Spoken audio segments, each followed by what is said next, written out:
All right, well everyone, we're back on the job site.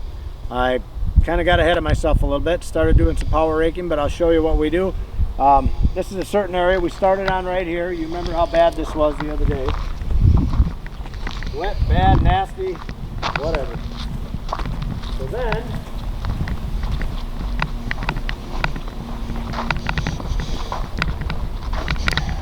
after you spray these lawns, you know, because it was a shitty lawn, but it was still a lawn. So we sprayed it, killed it off, and then you hit this with a power rake. It just tears it right up beautiful, works it up nice for you. You want to work up the top. I always work up the top like 2 to 3 inches of soil. You only need to get your seed in about 1/4 of an inch down, and then we just compact it in once we do that. But I'm going to finish power raking in the back here. And then this is getting to be close. The big rock there, that's why I can't get that.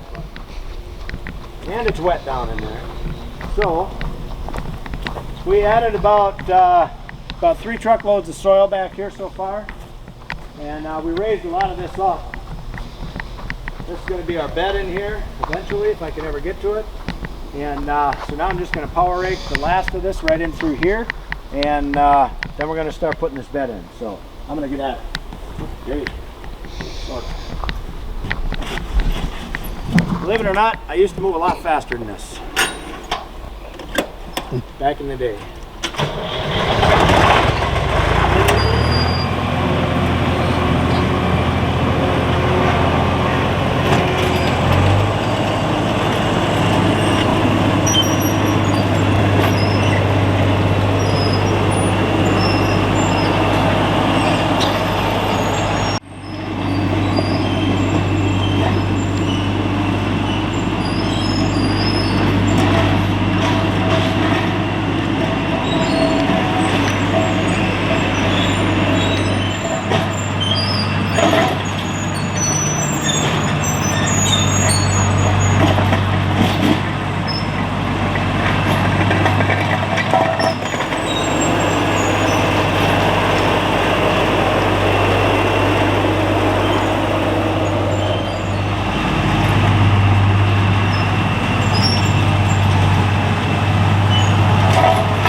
Hello again everyone. This is like day 5 I think on the job.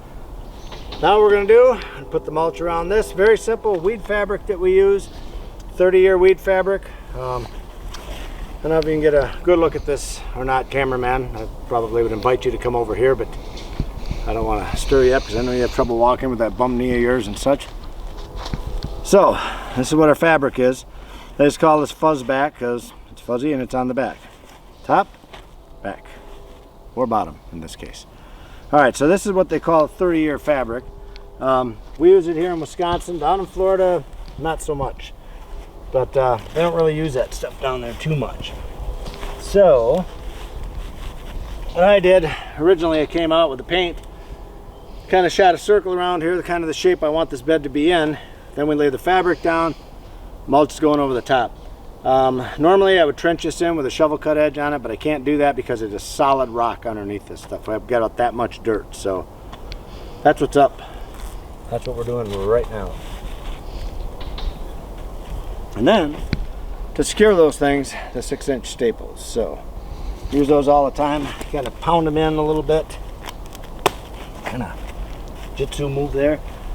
All right, so now I'll move down. And we got to lay a little around this tree. I guess I can just cut a chunk out.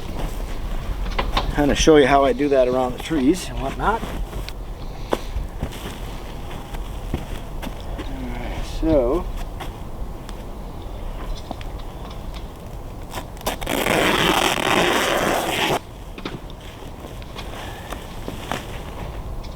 I'll lay this up so you think that it's going to come around. This takes a little practice to get used to cutting around things. It takes a little time. I just make a little relief cut in here. And it helps you lay them down a little bit better. You kind of see where you're at. Get a staple in over here.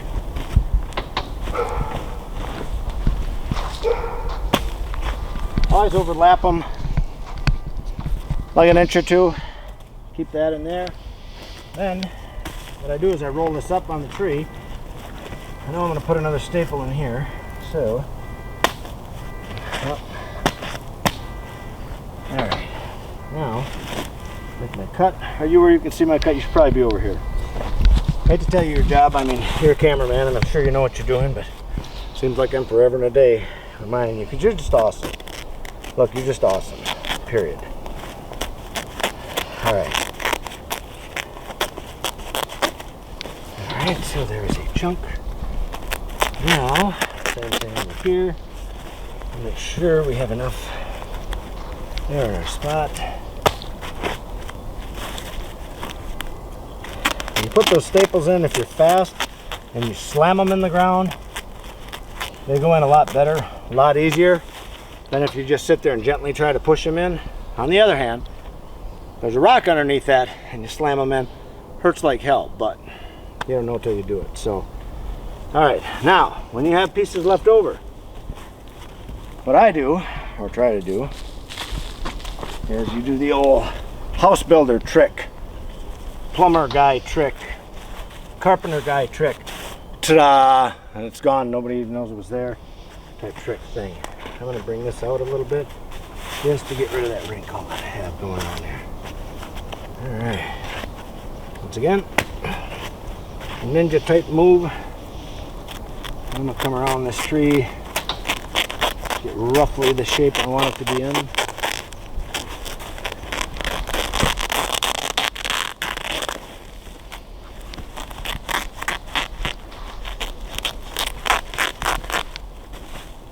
Head towards my stuff.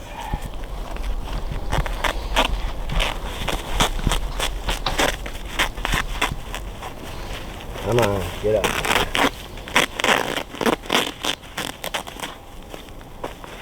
Alright, so that's how you make a cut around there. Hide these a little better.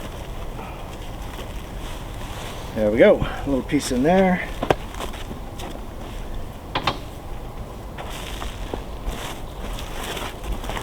Need Mulch.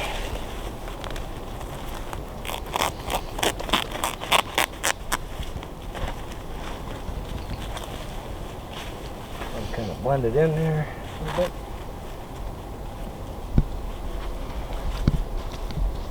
Over time, weeds will come through this anyway. I mean, they generally don't come through the fabric as much as they come from the air. Seeds get in the air and then they'll land in your mulch, and next thing you know, a weed starts growing. And then the roots from the weed will start to go through this fabric because they're always searching for the ground. So that's why people think they come from underneath, but actually they come from on top. So that's that.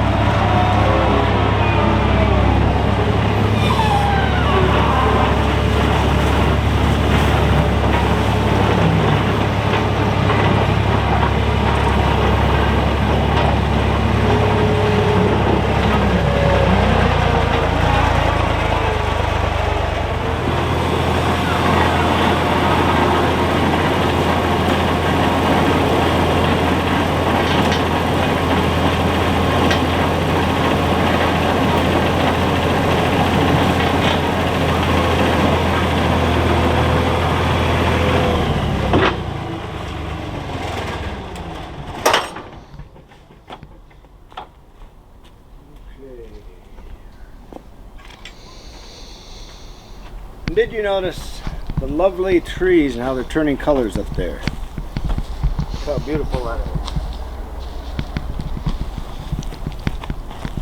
is. That is going to be fall here in Wisconsin.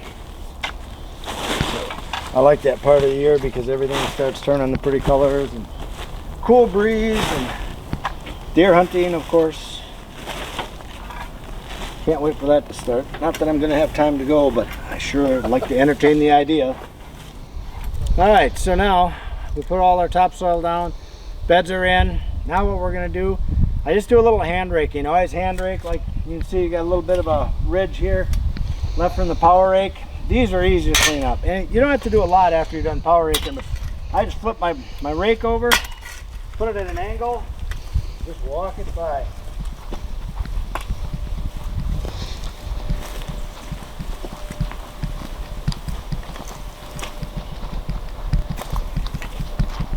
So I just do a little finish raking around the edges of things, and then we're going to be ready for seed.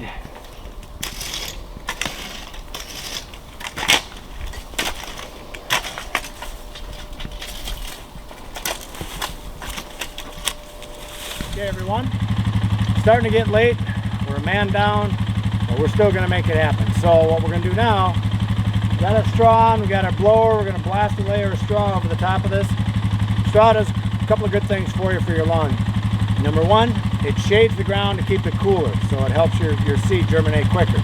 Two, it holds water better, so therefore holds more moisture when you turn the sprinklers on and whatnot. We have this all sprinklered, all irrigation, so it's all ready to rock with that. So that's where it helps you. And three, it helps you so the birds don't come along and eat all your grass seeds all the time. So we want a good layer over the top. So like I say, we're running a little bit short today, but we're gonna make it happen. So I'm gonna get spraying right now.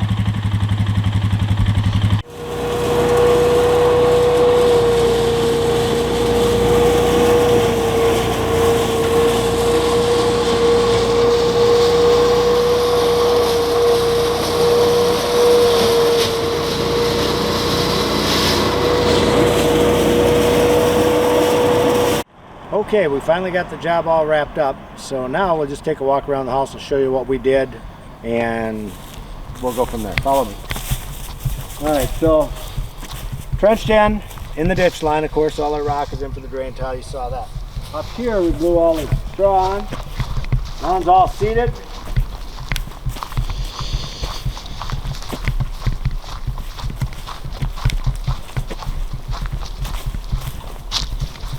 That does not need to be here. This is all fixed, trenched in. So that's your gray water from the house, so that's all trenched in and running out. Blew the rocks off. That's in over here. Follow me. Irrigation system is all put in. That's where all these flags are that you see in here. We had a water drain problem back here. So that, I don't know why this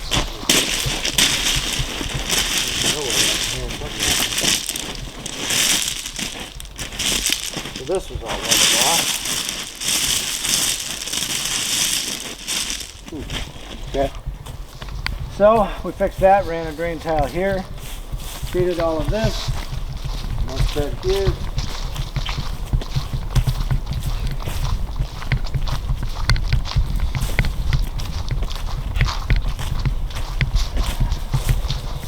And this has all been seeded. We added, God, what did we add? We added about 300 yards of topsoil on this property. So,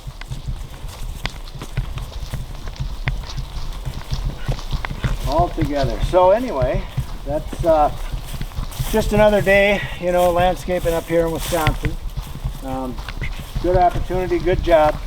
I like having these new construction jobs because you can come in and you're working from scratch, you know, you're putting in the beds and the rocks around the building and everything, and you get everything looking beautiful, and I like to see that, you know. Pretty soon it ends up looking like a house like those right across the street. That's what it's going to be like in the spring. It's already getting late now in the winter, it's in the fall right now. Got our irrigation in, and that's that.